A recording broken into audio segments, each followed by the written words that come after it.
Welcome back, dear learners.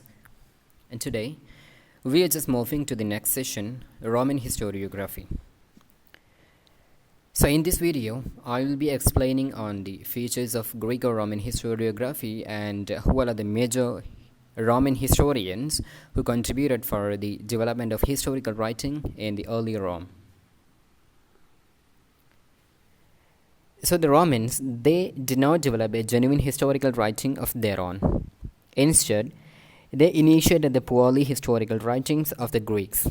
Most of the early Roman historians, they wrote not in their own language, Latin, but in Greek.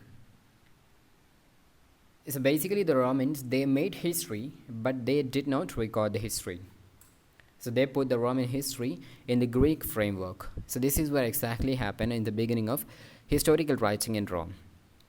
So the Fabius Pictor, the Roman historical writing was started by him with his work called History. So the entire work was a narration of the genealogy of the nobles of his own family. Roman ചരിത്രരചന രീതിയെക്കുറിച്ച് സംസാരിക്കുകയാണെങ്കിൽ ഒരു കൃത്യമായ ചരിത്രരചന ആദ്യ കാലഘട്ടത്തിൽ റോമിൽ develop ചെയ്തിരുന്നില്ല. പകരം പ്രധാനമായും ഗ്രീക്ക് ചരിത്രരചനയിൽ നിന്നും സ്വാധീനം ഉൾക്കൊണ്ടുകൊണ്ട് അല്ലെങ്കിൽ ഗ്രീക്ക് ചരിത്രരചനാ രീതിയെ ഉൾക്കൊണ്ടുകൊണ്ടുള്ള ഒരു ചരിത്രരചനാ രീതിയായിരുന്നു റോമക്കാർ ഡെവലപ്പ് ചെയ്തു കൊണ്ടുവന്നിട്ടുള്ളത്. പ്രധാനമായിട്ടും അവർ തങ്ങളുടെ ചരിത്രം എഴുതിയിരുന്നത് സ്വന്തം ഭാഷയായ ലാറ്റിനിലായിരുന്നില്ല, പകരം ഗ്രീക്ക് ഭാഷയിലായിരുന്നു. സോ റോമക്കാർ പൊതുവെ പറയപ്പെടുന്നത് റോമക്കാർ ചരിത്രം സൃഷ്ടിച്ചു, പക്ഷേ അവർ ചരിത്രം എഴുതിയിരുന്നില്ല എന്നാണ് അവരെക്കുറിച്ച് പറയാറുള്ളത്. റോമൻ ചരിത്രത്തെ ഒരു ഗ്രീക്ക് ഫ്രെയിംവർക്കിൽ എഴുതാൻ വേണ്ടിയിട്ടുള്ള ശ്രമങ്ങളായിരുന്നു പ്രധാനമായിട്ടും അവർ ചെയ്യുകയും ചെയ്തിട്ടുള്ളത്. ഫാബിയസ് പിക്ടറാണ് ആദ്യമായിട്ട് റോമൻ ചരിത്ര രചനയിൽ ആദ്യമായിട്ട് സംഭാവനകൾ നൽകുന്നത്. അദ്ദേഹത്തിൻ്റെ പ്രധാന ഗ്രന്ഥമാണ് ഹിസ്റ്ററി എന്നുള്ള പേരിൽ അറിയപ്പെടുകയും ചെയ്യുന്നത്. പ്രധാനമായിട്ടും തൻ്റെ കുടുംബത്തിലെ പ്രഭുക്കന്മാരുടെ കാലഗണനയെക്കുറിച്ചിട്ടുള്ള അല്ലെങ്കിൽ അവരുടെ കാലഗണന ചരിത്രമായിരുന്നു പ്രധാനമായിട്ടും അദ്ദേഹത്തിൻ്റെ തീം എന്ന് പറയുന്നത്. So the Porcius Cato, or the Cato the Elder, was another important Roman historian, or the another important early Roman historian, who in fact initiated the real Roman historical writing. So he was a high official in the Roman government, and so he had an easy access to historical documents or the official documents. So his work, Origins, in 7 volumes, was considered as an important work, but most part of the work are lost. So he stated that the aim of his work was to inculcate, to promote patriotism, morality, and good habits among the youths. Sempronius Asalio was another important Roman historian who wrote more than a dozen works on the history of Roman Empire. പോർഷ്യസ് കാറ്റോ അല്ലെങ്കിൽ കാറ്റോ the elder മറ്റൊരു പ്രധാനപ്പെട്ടിട്ടുള്ള ആദ്യകാല Roman ചരിത്രകാരനായിരുന്നു. അദ്ദേഹമാണ് ഒരു യഥാർത്ഥ Roman ചരിത്ര രചനാ രീതിക്ക് തുടക്കം കുറിച്ചത് എന്ന് കരുതപ്പെടുന്നു. റോമൻ ഗവൺമെൻറ്റിലെ ഒരു പ്രധാന ഉദ്യോഗസ്ഥനായിരുന്നു അദ്ദേഹം. അതുകൊണ്ട് തന്നെ ഔപചാരിക ഡോക്യുമെൻറ്റ്സ് അല്ലെങ്കിൽ ഔപചാരികമായിട്ടുള്ള ലെറ്റേഴ്സ്, മറ്റ് ഒഫീഷ്യൽ ഡോക്യുമെൻറ്റ്സ് എല്ലാം തന്നെ വളരെ ഈസി ആയിട്ട് അദ്ദേഹത്തിന് ലഭ്യമായിരുന്നു. ഇത് അദ്ദേഹത്തിൻ്റെ ചരിത്ര രചനയെ കൂടുതൽ എളുപ്പമാക്കുകയും ചെയ്തിരുന്നു. അദ്ദേഹത്തിൻ്റെ ഗ്രന്ഥം ഒറിജിൻസ് എന്നുള്ള പേരിലാണ് അറിയപ്പെടുന്നത്. 7 വോളിയത്തിലായിട്ടാണ് ഈ ഒരു വർക്ക് പബ്ലിഷ് ചെയ്തിട്ടുള്ളത്. പ്രധാനമായിട്ടും അദ്ദേഹം പറയുന്നത് തൻ്റെ ഗ്രന്ഥത്തിൻ്റെ പ്രധാന ഉദ്ദേശം എന്ന് പറയുന്നത് യുവാക്കളിൽ നല്ല ശീലങ്ങൾ വളർത്തിയെടുക്കുക, അതോടൊപ്പം തന്നെ ദേശീയതയും ധാർമ്മികതയും അവരിൽ പഠിപ്പിക്കുക എന്നുള്ളതാണ് തൻ്റെ ഗ്രന്ഥത്തിൻ്റെ ഉദ്ദേശമെന്ന് അദ്ദേഹം അഭിപ്രായപ്പെടുകയും ചെയ്തു. സെംപ്രോണിയസ് അസെല്ലിയോ മറ്റൊരു പ്രധാനപ്പെട്ടിട്ടുള്ള ആദ്യകാല റോമൻ ചരിത്രകാരനാണ്. റോമൻ ചരിത്രത്തെക്കുറിച്ചിട്ടുള്ള ഏകദേശം 12-ലധികം ഗ്രന്ഥങ്ങൾ അദ്ദേഹം എഴുതുകയും ചെയ്തിട്ടുണ്ട്. So the next is very important, Julius Caesar. He was a historian also. So his work, Commentaries on the Gallic War in 7 books, is an important work written by Julius Caesar on the history of Rome. So Titus Livy, he was the most important historian of Rome, and he was known as the Herodotus of Rome. So he was under the patronage of the Emperor Augustus, the most important ruler of the Roman history. So he was a prolific writer and he wrote almost 142 books. But only 35 survived out of these 142 books. So the history of Rome is the most important work, and this is all about the Roman history from the early days to his period. സാഹിത്യകാരനായിട്ടുള്ള Julius Caesar, അദ്ദേഹമാണ് മറ്റൊരു പ്രധാനപ്പെട്ട Roman ചരിത്രകാരൻ. അദ്ദേഹം ഒരു ചരിത്രകാരൻ കൂടിയായിരുന്നു. Commentaries on the Gallic War എന്ന് പറയുന്ന ഗ്രന്ഥം പ്രധാനമായിട്ടും 7 ബുക്കുകളായിട്ടാണ് അദ്ദേഹം പബ്ലിഷ് ചെയ്യപ്പെടുകയും ചെയ്തിട്ടുള്ളത്. റോമ ചരിത്രരചനാ ശാസ്ത്രത്തിലെ അല്ലെങ്കിൽ ചരിത്രരചനാ രീതിയിലെ ഏറ്റവും പ്രധാനപ്പെട്ടിട്ടുള്ള ചരിത്രകാരൻ ലിവിയാണ്, ടൈറ്റസ് ലിവി. BC 59 മുതൽ AD 17 വരെയുള്ള കാലഘട്ടത്തിലാണ് അദ്ദേഹം ജീവിക്കുകയും ചെയ്തിട്ടുള്ളത്. അദ്ദേഹം റോമിലെ ഹെറഡോട്ടസ് എന്നുള്ള വിശേഷണത്തിലാണ് അറിയപ്പെടുകയും ചെയ്തിട്ടുള്ളത്. റോമിലെ ഏറ്റവും പ്രധാനപ്പെട്ട ഭരണാധികാരി എംപറർ അഗസ്റ്റസിൻ്റെ കീഴിലായിരുന്നു അദ്ദേഹം സേവനമനുഷ്ഠിക്കുകയും ചെയ്തിട്ടുള്ളത്. ഒരു പ്രതിഭാശാലിയായിരുന്നു അദ്ദേഹം. പ്രധാനമായും അദ്ദേഹം 142 ഗ്രന്ഥങ്ങൾ എഴുതിയിരുന്നു. പക്ഷേ അതിൽ 35 മാത്രമേ പിന്നീട് നിലനിൽക്കുകയും ചെയ്തിട്ടുള്ളൂ. അദ്ദേഹത്തിൻ്റെ ഹിസ്റ്ററി ഓഫ് റോം എന്ന് പറയുന്ന ഗ്രന്ഥമാണ് ഏറ്റവും പ്രധാനപ്പെട്ടത്. ഇത് റോമിൻ്റെ ചരിത്രമാണ്. പഴയ കാലം മുതൽക്ക് അദ്ദേഹത്തിൻ്റെ കാലഘട്ടം വരെയുള്ള റോമൻ ചരിത്രത്തെക്കുറിച്ചിട്ടാണ് ഈ ഒരു ഗ്രന്ഥത്തിൻ്റെ തീം എന്ന് പറയുന്നത്. It's Titus Lewy. He believed that the history should promote patriotism and morality. History was humanistic according to him, and historians' duty was to paint the doing and manners of men. So Livy, he was not a critical scholar, but just as a narrator. So he never questioned the religious superstitions and accepted all these myths and the superstitious beliefs as the historical facts. So he was not interested in consulting the original documents.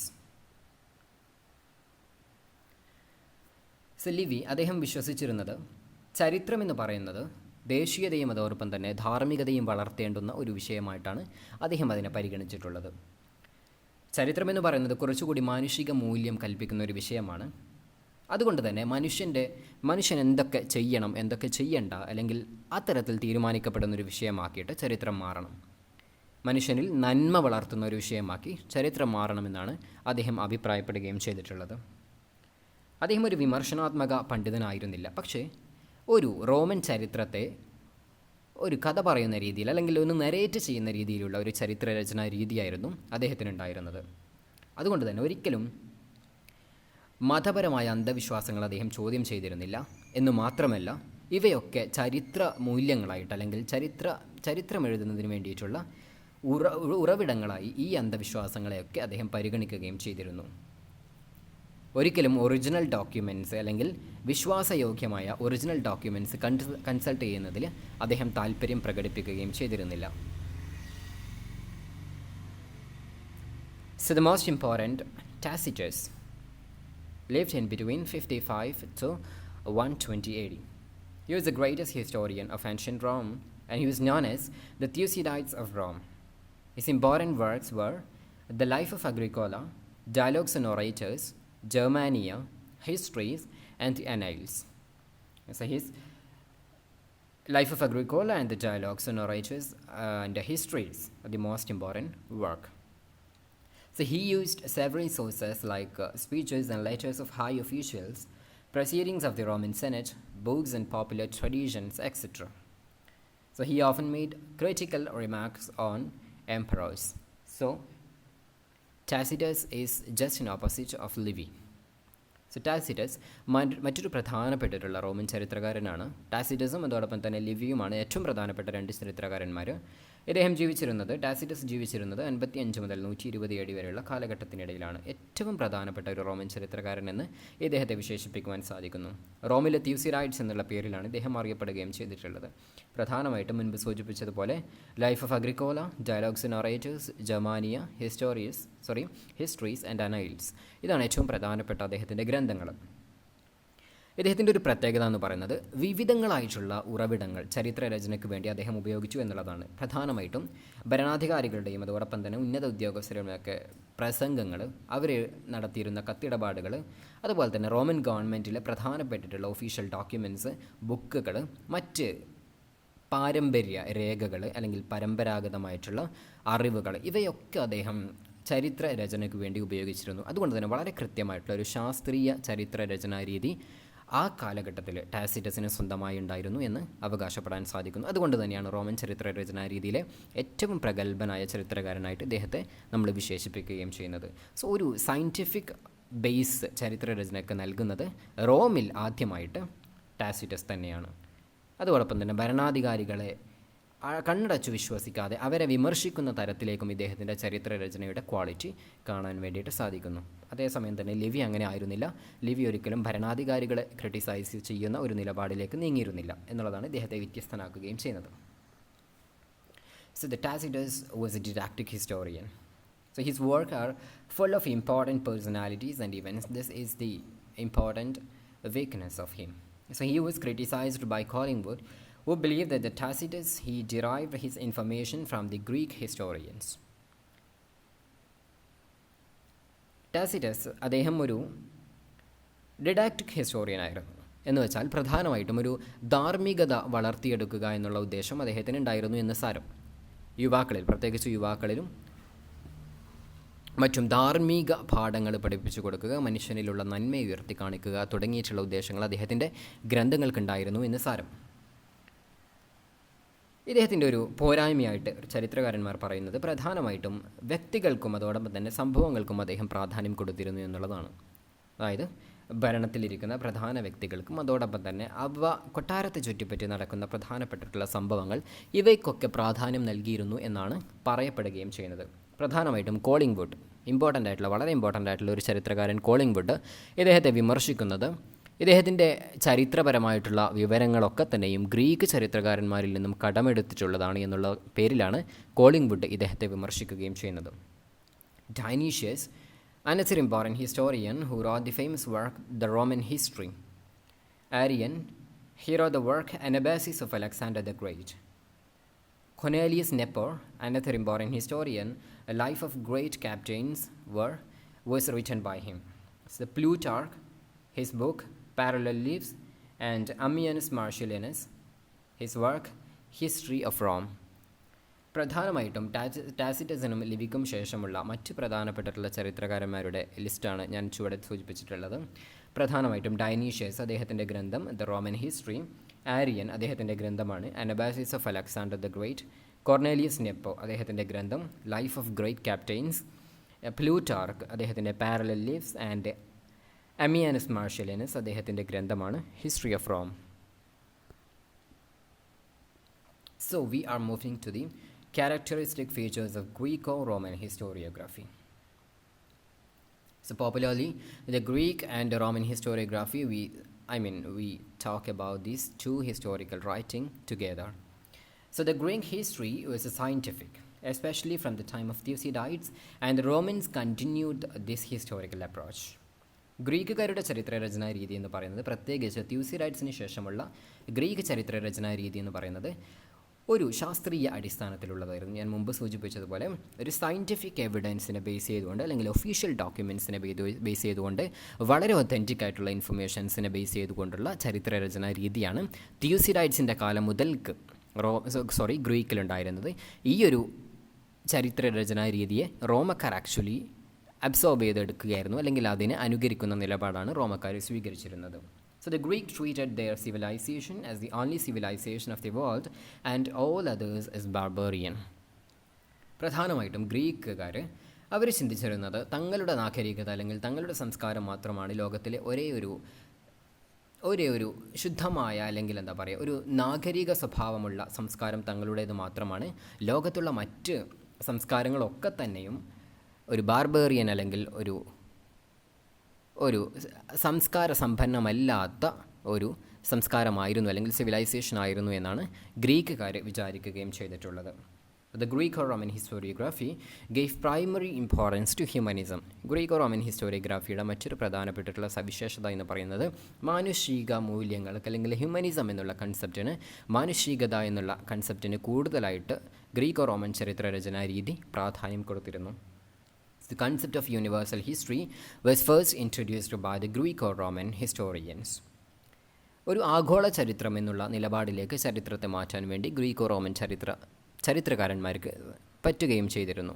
ഒരു ദേശീയ ചരിത്രം എന്നതിലുപരി തങ്ങളുടെ സ്വന്തം ദേശത്തെക്കുറിച്ച് മാത്രമല്ല, ഒരു ആഗോള ചരിത്രം, ലോക ചരിത്രത്തെക്കുറിച്ചുള്ള ഒരു വിശാലമായ കാഴ്ചപ്പാട് ഗ്രീക്കോ റോമൻ ചരിത്രകാരന്മാർക്ക് ഉണ്ടായിരുന്നു എന്ന് കാണാൻ വേണ്ടി സാധിക്കുന്നു.